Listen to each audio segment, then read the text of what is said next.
आप देख रहे हैं अल्फा डिफेंस हिंदी में आपका स्वागत है।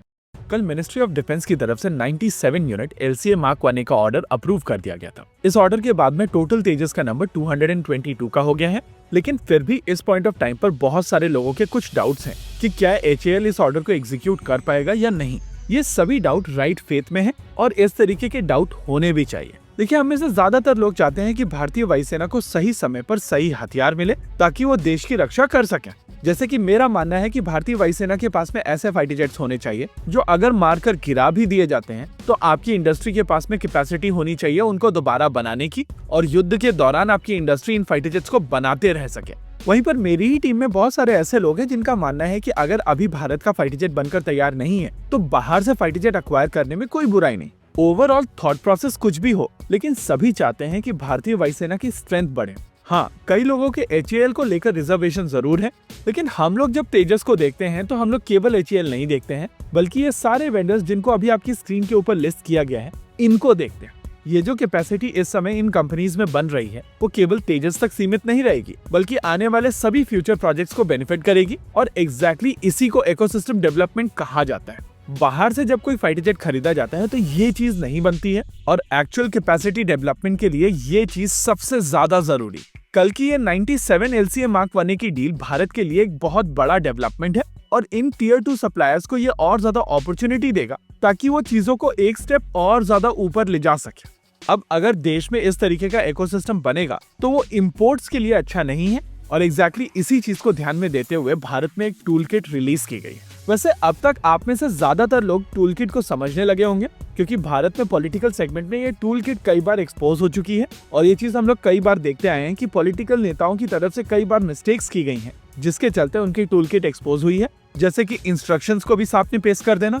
भारत में कई सारे पॉलिटिकल टॉपिक्स को लेकर आपने मियां खलीफा से लेकर रिहाना तक को ट्वीट करते हुए देखा होगा, और इन सभी चीजों के पीछे ये टूल किट होती है। बेसिकली इन टूल किट्स में कंटेंट मैनेजर आपको एक ट्वीट ड्राफ्ट करके दे देता है जो आपको पोस्ट करना होता है, और अगर आप उसको पोस्ट करते हैं तो आपको उसके कुछ पैसे मिलते हैं। कंटेंट मैनेजर आमतौर पर बेसलाइन कंटेंट आपको प्रोवाइड करते हैं, और उसको आप अपने हिसाब से मॉडिफाई करके पोस्ट कर सकते हैं। कई लोग इतना ज्यादा एफर्ट नहीं लेते हैं, और जो चीज कंटेंट मैनेजर द्वारा भेजी जाती है उसको एज सच कॉपी पेस्ट कर देते हैं। अब अगर आप और मैं एक ही टॉपिक को लेकर ट्वीट कर रहे हैं तो हम लोगों की लैंग्वेज काफी ज्यादा डिफरेंट होगी, और भले ही हम लोग एक ही नैरेटिव को पुश कर रहे हो, लेकिन फिर भी हम लोगों की language, sentence formation, word usages, vocabulary ये सब अलग होने के चलते पूरी की पूरी लैंग्वेज डिफरेंट होगी। लेकिन अगर आप टूल किट से चीजों को कॉपी पेस्ट करते हैं तो sentence by sentence, comma bye comma और वर्ड बाय वर्ड ये ट्वीट सेम होंगे, और जैसे ही आप इस तरीके के ट्वीट्स देखें आपको समझना चाहिए कि वो टूल किट के माध्यम से किए गए ट्वीट्स हैं। कल जब 97 LCA मार्क 1 का ऑर्डर दिया गया था उसके तुरंत बाद ये टूल किट रिलीज की गई थी,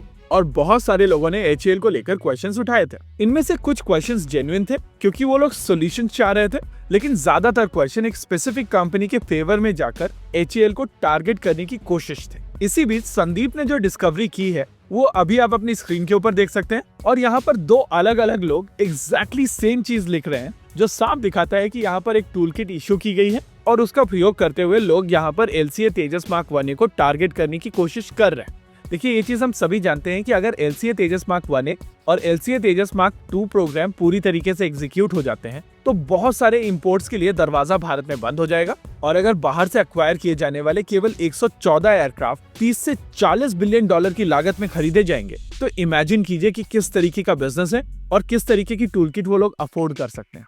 देखिए, क्वेश्चन पूछने में कोई बुराई नहीं है, अगर टाइमलाइन मिस की जाती है तो उसके बाद में बैशिंग में भी कोई बुराई नहीं है, लेकिन टूल किट का प्रयोग करके एक स्पेसिफिक कंपनी के बारे में पॉजिटिव चीजें फैलाना बहुत गलत है, स्पेसिफिकली तब जब उनकी तरफ से जो चीजें प्रॉमिस की गई हैं उनमें से कोई भी चीज प्रॉपर तरीके से डिलीवर नहीं की गई। इनफैक्ट जो चीजें डिलीवर की गई हैं उनके बारे में भी हम लोग आने वाले समय में काफी डिटेल में बात करने वाले हैं, वो भी प्रॉपर डॉक्यूमेंटेशन के साथ। इसी के साथ आज के इस वीडियो में रखते हैं केवल इतना ही। वीडियो को अंत तक देखने के लिए धन्यवाद। देखते रहिए अल्फा डिफेंस। जय हिंद।